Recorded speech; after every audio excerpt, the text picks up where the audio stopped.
Boa. Oi, pessoal, aqui é a Marília. Eu tô de volta aqui para apresentar esse episódio que, na verdade, é um reflexo ali de uma palestra que eu apresentei. Foi na Faculdade de Tecnologia e Educação na FATER de Pretópolis, e a convite do professor Nilo Korchek. Agradeço bastante, foi uma experiência incrível estar ali compartilhando um pouco do que eu conheço, um pouco do que eu entendo, de como os sistemas impactam diretamente o humano. E hoje o meu objetivo aqui é trazer, apesar de já ter a palestra no YouTube, né? Você consegue estar ali participando, ad infinito, né? Mas o meu objetivo hoje é focar no conteúdo límpido, né? Sem nenhuma interferência, sem nenhum ruído, porque eu acredito que é muito importante entender também ali a forma que eu projetei para apresentar esse projeto, né, que a gente vai ver um case de sucesso nessa apresentação, mas também a intenção, né, de trazer ali um conteúdo conciso e fechado em várias recorrências, né? Então vocês vão ver aqui no decorrer da apresentação como um episódio ele se conecta diretamente com o outro e como que isso reflete ali no fazer, no criar. E nessa intenção, por isso de antemão eu já peço para você deixar seu like, que vai ajudar a chegar em outras pessoas o mesmo vídeo, e também se inscrever no nosso canal, fica o convite, e assinar também a newsletter que eu estou no Substack agora, uma plataforma bastante interessante que parece ter uma proposta visual e dinâmica muito interessante. Então, se você gosta dos meus conteúdos e daquela pulga atrás da orelha que eu sempre trago, não deixe de assinar, o link está todo no perfil do YouTube e acompanhar nas redes, tá bom? Hoje nós vamos falar da tecnologia com intenção, o humano como centro da inovação. Uma reflexão sobre o que nossos sistemas realmente veem e o que persistentemente ignoram. Bom, como referência base que a gente parte dessa imagem à esquerda, que na verdade é um dispositivo, né, o User ID, que tem toda uma simbologia do rococó, um globo de conexão no fundo, um círculo preto com a figura de um usuário genérico, né, aquele círculo e aquele semicírculo embaixo, e uma seta de conexão. Esse usuário não tem identidade, esse usuário ele é simplesmente um ID, é uma projeção, é uma forma de parametrização exata dos indivíduos que usam a aplicação. E essa foto faz parte do episódio Entre o Silêncio e o Sistema. Então, se vocês gostaram e querem entender um pouquinho mais sobre o que eu quis dizer com essa imagem, dá uma olhada nesse episódio 129, que ele está muito interessante, tá? Vem de uma experiência, de uma palestra da Wux, é uma plataforma de Wi-Fi que usa inteligência para mapear os usuários, então assim, vocês vão gostar. Por trás de cada utilizador, uma ilusão conveniente. Quando olhamos para um utilizador nos nossos sistemas, o que vemos? Um ID, não é mesmo? Um número de telefone, um histórico de conversa. Tratamos esses fragmentos como se fossem a pessoa inteira, como se a superfície operacional fosse a realidade. O dado não é a pessoa, é apenas o rastro que ela deixou passar. E é exatamente aí que começa o primeiro desalinhamento crítico das operações digitais modernas. O sistema já não opera na escala do humano. Ele opera na escala da presença contínua. Os números tornam isso inegável. Então, guardem esse termo, presença contínua.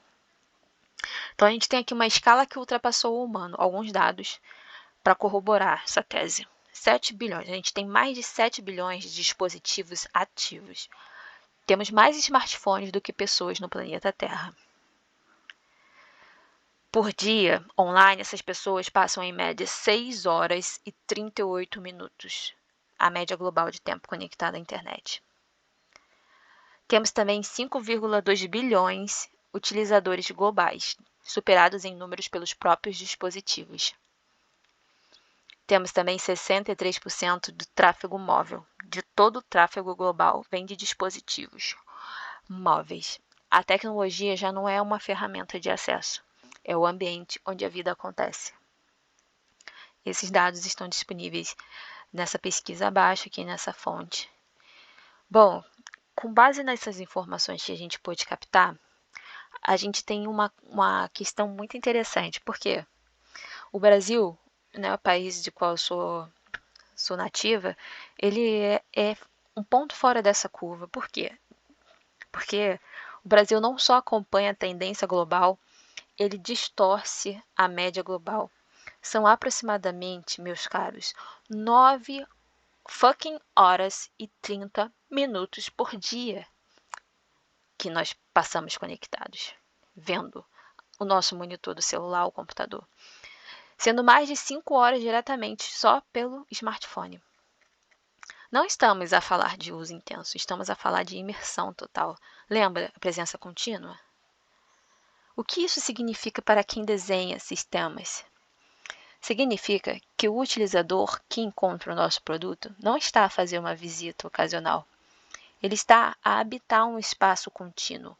E o nosso sistema é apenas mais uma camada desse ambiente sempre ativo. A pergunta deixa de ser como captar a atenção e passa a ser como ser digno de presença num ambiente de saturação total. O utilizador real, persona complexa, não dado em circulação. Mesmo num contexto de presença contínua, a forma como tratamos o utilizador permanece superficial.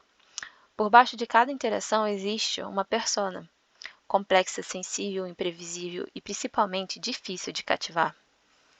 Os sistemas foram desenhados para escalar interações, mas não foram preparados para sustentar relações. Este é o primeiro e mais profundo desalinhamento da arquitetura digital contemporânea. Não é um problema técnico, é uma falha de intenção.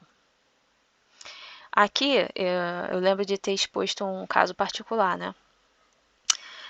De participar de um grupo desses do WhatsApp, né? De corrida. E ver ali que o pessoal estava combinando uma corrida externa já, né? De acontecer. E uma pessoa perguntou, né? Sobre a corrida que seria teoricamente amanhã, que horas seria, onde se estaria.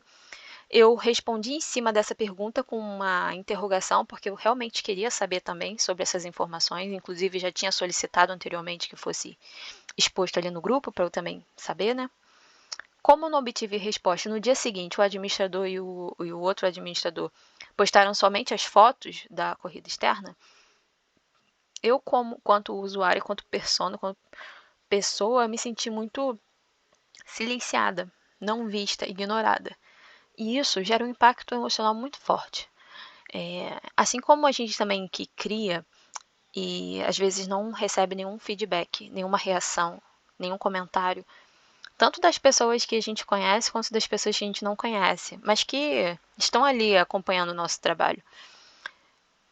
Isso é uma relação muito, como posso dizer, não coesa e bastante sufocante para tanto o criador de conteúdo, quanto o criador de sistemas, quanto o usuário e quanto desenvolvedor. Esse cuidado de olhar para o indivíduo enquanto pessoa, enquanto alguém que está ali cedendo o seu momento de atenção, o seu momento de presença contínua em função daquilo que você cria, em função daquilo que você desenvolve. Então, muitas das vezes a gente fica presa à construção dos esquemas, né? A gente pensa na usabilidade, a gente pensa nos requisitos funcionais, não funcionais, quando na verdade o usuário em si a gente perde em um momento de total indiferença. E a gente não pode fazer isso. As máquinas vão fazer isso. O bot faz isso. O atendimento automatizado hoje faz isso. Trata as pessoas de forma indiferente. Bom, caso real, exclusão não percebida. O padrão repete-se fora do ambiente corporativo com uma clareza desconcertante. Num grupo de corrida, eu trouxe aqui Uma pergunta simples foi feita, depois outra. Nenhuma das duas foi respondida. O que aconteceu de fato? Não houve conflito, não houve rejeição explícita. Houve algo sutil e muito perigoso. A ausência. E essa ausência que inicia um processo silencioso de exclusão. O que ninguém reparou. O mais crítico nesse episódio não foi a falta de resposta. Foi que nem o administrador nem o auxiliar perceberam o que tinha acontecido. A exclusão não foi intencional, foi estrutural e invisível para quem orquestrava o sistema. O gap silencioso nas operações digitais. Numa experiência recente num projeto de automação, atuando ali como Scrum Master, estruturando backlog, organizando fluxo, garantindo entregas, tornou-se evidente um padrão perturbador. O que foi entregue? Desenvolvimento concluído, fluxo funcional, dados organizados, métricas cumpridas. O que ficou por responder? A continuidade efetiva da experiência. Ninguém era responsável pelo vínculo à atração do usuário. O foco estava na eficiência operacional. E estava certo estar. Mas eficiência sem continuidade relacional cria sistemas que funcionam e, ao mesmo tempo, afastam as pessoas que deveriam servir. O que eu percebo hoje em dia é que muitas das aplicações e do desenvolvimento, ele se volta muito para essa parte da construção e não da parte da relação. Se são usuários, se são pessoas que vão fazer uso do que você está fazendo, por que não fazer uma comunidade em torno disso? Entender o padrão de comportamento dessa persona, entender como ela compra, entender quais ferramentas ela utiliza, entender como que é a interação desse usuário, entende? Dessa pessoa, usuário muito genérico. Então, essa falha estrutural da economia da afetividade traz assim o MTA para perto como um protocolo de comunicação que vai estruturalmente questionar esse tipo de relacionamento nesse mundo de continuidade digital. Porque operamos dentro de uma economia onde a atenção é o ativo, mas tratamos a atenção como se fosse infinita, sendo que ela não é. Por exemplo, sistemas respondem tickets, eficientes, rápidos, mensuráveis, mas incapazes de reconhecer contexto emocional. Você nunca vai saber como que está aquela pessoa. Se seu sistema automatizado responde de forma o seu agente lá tem um script direto para ele apresentar o seu portfólio, apresentar o seu estoque, mas não de fato entender quem é a pessoa que está falando com ele. Os bots eles seguem fluxos e escaláveis por design, mas alheios ao que não cabe dentro desse script, dentro desse prompt. E os times acompanham métricas, dados de retenção, NPS, churn, mas nenhuma métrica mede o sentimento de ser visto ou de não ser visto. A falha não está na tecnologia, está na forma como ela é orquestrada e no que deliberadamente escolhemos não medir. O que realmente sustenta a retenção desse usuário, então, Marília? Simples. Toda estratégia de retenção digital assenta-se em métricas de comportamento, mas existe uma variável que raramente aparece nos dashboards. A gente tem uma imagem para representar isso, que é uma pirâmide, né, onde a camada principal, a camada base, ele não é principal, seria a base da pirâmide, seria a camada da funcionalidade, né, que entra os requisitos funcionais, não funcionais, o que nosso sistema precisa fazer, como ele vai se relacionar com esse usuário. A segunda camada, a camada acima, seria a relevância do nosso sistema e a mais em cima, no cume, né, no pico, seria o sentimento de ser percebido, de ser visto. Isso tem que ser importante no desenvolvimento do sistema, como que a gente vai trazer esse usuário para dentro do aplicativo. Eu lembro que na hora da palestra eu fiz até uma relação com a apresentação do Jobs, né? A grande parte do desenvolvimento de softwares e hardwares que foram relevantes, né, no nosso contexto de humanidade moderna ali, eram sempre coisas de fora, né? A gente sempre subiu no palco, quanto humano, apresentando um produto, desenvolvimento de algo que iria mudar a nossa forma de pensar e agir no mundo. Quando, na verdade, A nossa intenção, o que é realmente inovador, é a nossa visão de mundo e experiência que a gente faz a partir desses aplicativos, desses programas. Então, essa mudança de perspectiva que eu trouxe, eu acho importante trazer novamente aqui no episódio. A camada mais profunda e a mais determinante para a lealdade a longo prazo é precisamente a que os sistemas menos conseguem medir, que seria esse sentimento de ser reconhecido como pessoa. A pergunta que muda tudo, então, qual seria? Durante anos, a pergunta central do design de sistemas foi sobre escala e eficiência. Chegou o momento de reformulá-la. A pergunta antiga seria como escalar meu atendimento? Uma pergunta de engenharia, focada em volume, velocidade, custo por interação. A pergunta que importa agora é: como escalar a presença sem perder a humanidade? Uma pergunta de relação, focada em vínculo, reconhecimento e legitimidade. Como é que a gente vai entender e trazer para perto a pessoa que vai utilizar a nossa solução? No momento em que a tecnologia falha em reconhecer o que é humano, ela não só perde eficiência, ela perde legitimidade, ela perde a razão. E legitimidade perdida raramente é recuperada. Então isso é muito sério. O case de impacto e de sucesso que eu trouxe foi da automação com vínculo sobre o protocolo MTA para a Fabtech AI, uma startup de tecnologia. Qual foi o contexto? O contexto foi o projeto de automação voltado para profissionais do setor da construção com um público heterogêneo e baixa previsibilidade de engajamento. Ou seja, seriam ali os eletricistas e profissionais da área de construção. São pessoas completamente distintas em graus de estudo, de fluência, de conhecimento e de idade.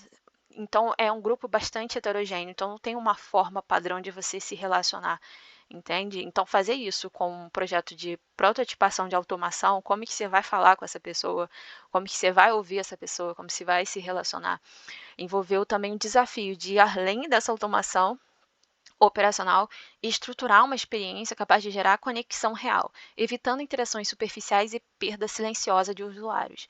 Qual foi a abordagem e aplicação prática dos princípios do Malhar de tecnologia afetiva? Foram conversas direcionadas e contextuais, personalização de fluxos com foco em presença, intervenção humana estratégica na jornada, construção de ambiente relacional não apenas funcional.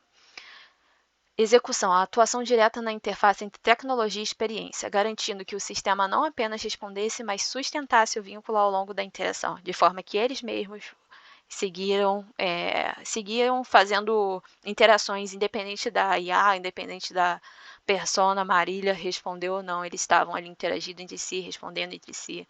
Então, foi muito bacana. O impacto, formação de um grupo com quase 100 usuários ativos, engajamento baseado em pertencimento não apenas em entrada quantitativa, conversão de automação em espaço de troca entre profissionais e redução da invisibilidade relacional dentro do fluxo. Bom, se vocês querem conhecer um pouco mais desse protocolo e também saber um pouco mais do meu trabalho, vocês podem procurar no Google por Malharte Tecnologia Afetiva e obrigada pela atenção de vocês. Eu fico por aqui, até o próximo episódio. Tchau!